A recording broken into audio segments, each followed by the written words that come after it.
Henry Hazlitt. Capítulo 20. Suficiente para adquirir el producto que crea. Punto 1. Los escritores de economía no profesionales están pidiendo siempre precios justos y salarios justos. Estos conceptos nebulosos de la justicia económica nos llegan desde los tiempos medievales. Por el contrario, los economistas clásicos elaboraron un concepto diferente, el de precios funcionales y salarios funcionales. Precios funcionales son aquellos que estimulan un máximo volumen de producción y ventas. Salarios funcionales son aquellos que tienden a crear el máximo volumen de empleo al mayor salario posible. El concepto de salarios funcionales ha sido adoptado, de forma adulterada, por marxistas y aquellos de sus inconscientes discípulos que integran la escuela del poder adquisitivo. Ambos grupos dejan a mentes más vulgares la cuestión de si los existentes salarios son justos. La cuestión real, insisten, es si funcionan o no, y los únicos salarios que funcionan, nos dicen, los únicos salarios que evitarán una inminente catástrofe económica son aquellos que permitan al trabajo adquirir el producto que crea. Los marxistas y las escuelas del poder adquisitivo atribuyen toda depresión del pasado al hecho de no haberse pagado nunca tales salarios. E independientemente del momento en que hallen, están seguros de que los salarios no son todavía suficientemente elevados para que pueda adquirirse el producto elaborado. Esta doctrina ha resultado particularmente eficaz en mano de los dirigentes sindicales. No confiando en su habilidad para despertar el interés del público o para persuadir a los empresarios, malvados por definición, de la necesidad de ser justos. Se han aferrado a una calculada dialéctica para apelar a los motivos egoístas del público e incitarle a que exija de los empresarios la satisfacción de sus demandas. Sin embargo, ¿cómo vamos a saber precisamente si el trabajo cuenta con lo suficiente para comprar el producto creado? ¿O bien cuando tiene más de la cuenta? ¿Cómo vamos a determinar exactamente la cantidad adecuada? Los defensores de la doctrina no parecen haberse molestado gran cosa en contestar a tales interrogantes, por lo que habremos de tratar de hacerlo nosotros mismos. Algunos defensores de la teoría parecen propugnar que los trabajadores de cada industria han de recibir lo suficiente para poder adquirir el producto particular que elaboran. Ahora bien, parece seguro que con ello no pretenden que los obreros productores de ropas baratas reciban lo indispensable para poder comprar ropas baratas y los que fabrican abrigos de visón lo necesario para poder adquirirlos. O que los operarios de la empresa Ford obtengan lo suficiente para comprar automóviles Ford y los de la firma Cadillac para adquirir automóviles Cadillac. Sin embargo, interesa recordar que los sindicatos de la industria automovilística, en una época en que la mayoría de sus miembros figuraba ya en el tercio superior de los asalariados del país y en la que su salario semanal, según las cifras oficiales, era ya un 20% más elevado que el salario medio pagado en las factorías y casi el doble del que se abonaba en el comercio al por menor, demandaban un incremento del 30% a fin de que pudiesen, según uno de sus portavoces, apuntalar nuestras posibilidades, en rápido proceso de debilitamiento, para absorber los artículos que nuestra capacidad nos permite producir. ¿Qué decir entonces del obrero fabril medio y del empleado del comercio al por menor? Si bajo tales circunstancias los obreros de la industria del automóvil necesitaban un incremento del 30% para evitar el colapso de la economía, ¿hubiese sido suficiente solo un 30% para los demás?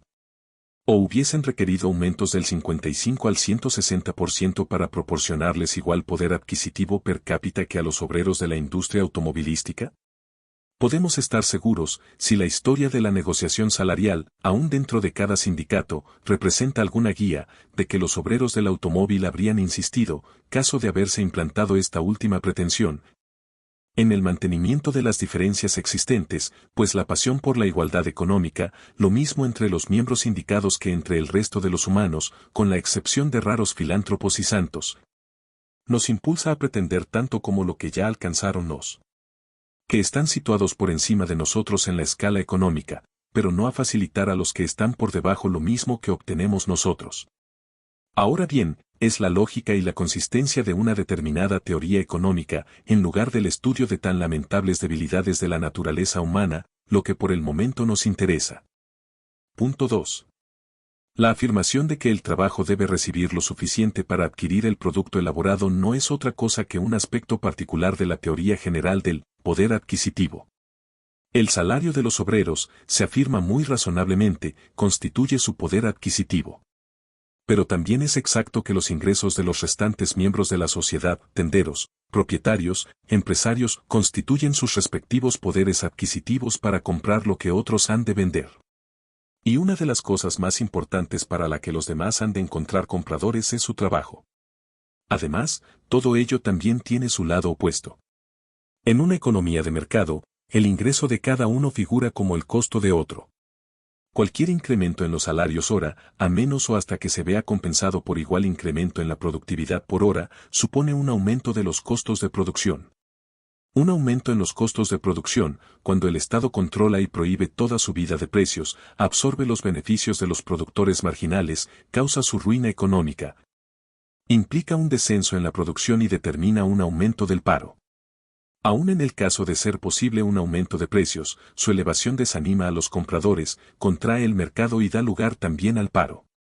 Si un incremento del 30% en los salarios hora concluye por forzar un aumento del 30% en los precios, los trabajadores no pueden obtener el producto en mayor cantidad que antes. Por lo que es imposible salir del círculo vicioso. Indudablemente, muchos rechazarán la afirmación de que un incremento del 30% en los salarios puede determinar igual porcentaje en el incremento de los precios. Cierto que este resultado solo puede producirse a largo plazo y si la política monetaria y crediticia da lugar a ello. Si el dinero y el crédito son tan inelásticos que no aumentan cuando se fuerzan los salarios al alza, y si suponemos que los salarios más elevados no están justificados por su productividad laboral en términos de dólares, entonces el principal efecto de elevar los tipos de salarios consistirá en forzar el paro. Y en tal caso es probable que el total de nóminas, tanto en dólares como en poder adquisitivo real, sea inferior que antes, toda vez que un aumento del paro, producido por la política sindical y no resultado transitorio de los avances técnicos, significa necesariamente una producción más reducida de artículos para todos. Y no es verosímil suponer que este descenso en el volumen total de la producción quede compensado por el mayor porcentaje que el sector laboral adquiere de la menor cantidad de bienes que ahora se produce. Paul H. Douglas, en los Estados Unidos, tras analizar una gran cantidad de estadísticas, y A.C. Pigou, en Inglaterra, aplicando métodos casi puramente deductivos, llegaron por separado a la conclusión de que la elasticidad de la demanda de trabajo se halla entre -3 y -4, aproximadamente. Esto significa, en lenguaje menos técnico, que una reducción del 1% en el valor real del salario normalmente incrementa la demanda global de trabajo en proporción no inferior al 3%. O para exponerlo de otra forma, si los salarios son aumentados por encima del nivel de la productividad marginal, el descenso en el número de empleos será normalmente 3 o 4 veces mayor que el incremento en el importe del salario hora, de manera que el ingreso total de los obreros quedaría correspondientemente reducido. Punto 3. Pero ahora partamos del supuesto que el alza de salarios va acompañada o seguida de un suficiente incremento del dinero y crédito, evitándose de tal suerte que se registre un considerable paro.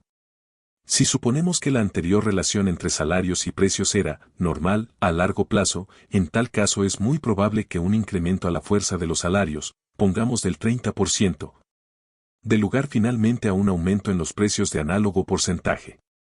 La creencia de que el aumento de precios sería inferior al indicado se apoya en dos errores principales. El primero consiste en suponer que los salarios que se pagan a los obreros de determinada empresa o industria representan todo el coste de la mano de obra necesaria para la producción de la mercancía acabada. Pero cada industria representa no solo una sección del proceso productivo considerado, horizontalmente, sino también una sección del mismo proceso considerado, verticalmente.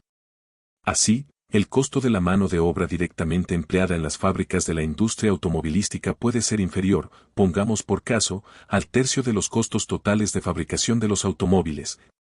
Circunstancia que puede inducir a los incautos a creer que un incremento del 30% en los salarios daría lugar a un aumento de solo un 10% o menos en los precios de los automóviles. Ahora bien, tal razonamiento implicaría prescindir de los costos indirectos de los salarios invertidos en las materias primas y piezas adquiridas en otras factorías, en los transportes, en nuevas fábricas o maquinarias. O del margen de utilidad del vendedor. Los cálculos oficiales muestran que en el periodo de 15 años que va de 1929 a 1943 inclusive, Los sueldos y salarios representaron en los Estados Unidos un promedio del 69% de la renta nacional. Estos sueldos y salarios, naturalmente, hubieron de pagarse extrayéndolos de la producción nacional. Aunque habría que efectuar tanto adiciones como sustracciones a esa cifra para obtener un cálculo exacto de lo que absorbe el trabajo, podemos estimar sobre tal base que los costos de la mano de obra no pueden ser inferiores a 2/3, aproximadamente, de los costos totales de producción, pudiendo llegar a superar los 3/4. Según la definición que demos al trabajo. Si adoptamos el menor de estos dos cálculos y también suponemos que permanezcan invariables los márgenes de beneficios en dólares, es evidente que un incremento del 30% en los costos de personal, para toda la industria en general, supondría un aumento aproximado del 20% en los precios. Pero tal cambio significaría que el margen de beneficios en dólares que representa la renta de los accionistas, directores de empresas y comerciantes individuales, contaría con solo un 84%, pongamos, del anterior poder adquisitivo. Su efecto a largo plazo sería provocar una disminución en nuevas inversiones y empresas. Con la forzada transferencia de aquellos empresarios que figuraban al pie de la escala empresarial a las categorías más elevadas del grupo asalariado, hasta que se hubiesen restablecido relaciones similares a las anteriores. Pero esto es solo un modo distinto de decir que un incremento del 30% en los salarios, en las condiciones supuestas, terminaría por implicar también un incremento del 30% en los precios. De cuanto queda expuesto no se desprende necesariamente que los asalariados no experimentarían mejora relativa alguna. Sin duda la obtendrían, pero otros sectores de la población sufrirían pérdidas equivalentes durante el periodo de transición. Ahora bien, no es probable que esta relativa ganancia signifique una ganancia absoluta, pues la clase de cambio en la relación de costos y precios que aquí se plantea difícilmente podría tener lugar sin originar paro y desequilibrar, interrumpir o restringir la producción. De manera que aun cuando el trabajo pudiera obtener durante el periodo de transición y reajuste a un nuevo equilibrio una porción mayor de un pastel más pequeño, es dudoso que éste excediera en tamaño absoluto. Y bien pudiera resultar menor a la anterior porción que recibía de un pastel más voluminoso. Punto 4. Esto último nos conduce al examen del verdadero significado y alcance del equilibrio económico. Salarios y precios en equilibrio son aquellos que consiguen igualar la oferta y la demanda. Si se intenta elevar los precios, ya sea por intervención estatal o coacción privada por encima de su nivel de equilibrio, la consiguiente reducción o eliminación de los beneficios supondrá un descenso de la oferta y de la nueva producción. En consecuencia, cualquier intento de forzar los precios por encima o debajo de su nivel de equilibrio, hacia el que constantemente tiende a llevarlos un mercado libre, contribuirá a hacer descender el volumen total del empleo y de la producción por debajo del nivel que de otro modo se habría alcanzado libremente. Volvamos ahora a la doctrina de que el trabajo debe obtener lo suficiente para adquirir el producto creado. La producción nacional, esto es evidente, no la crean ni la compran tan solo los obreros pertenecientes al sector de la industria. La compran todos empleados de oficina, profesionales, accionistas, tenderos, carniceros, pequeños comerciantes, etc., en una palabra, todos los que contribuyen de un modo u otro a su creación. En cuanto a los precios, salarios y beneficios que deben determinar la distribución de aquella producción, los precios mejores no son los más elevados, sino aquellos que estimulan el mayor volumen de producción y de venta. Los mejores tipos de salarios no son los más elevados, sino los que permiten una amplia producción, empleo total y el sostenimiento de las mayores nóminas. Los mejores beneficios, desde el punto de vista no solo de la industria, sino también del trabajo, no son los más bajos, sino aquellos que estimulan a más gentes a convertirse en empresarios o a proporcionar nuevos empleos. Si tratamos de orientar la economía en beneficio de un grupo o clase aislado, perjudicaremos o destruiremos los demás grupos, sin excluir los miembros del sector que aspirábamos a beneficiar. Es necesario orientar la economía en beneficio de todos.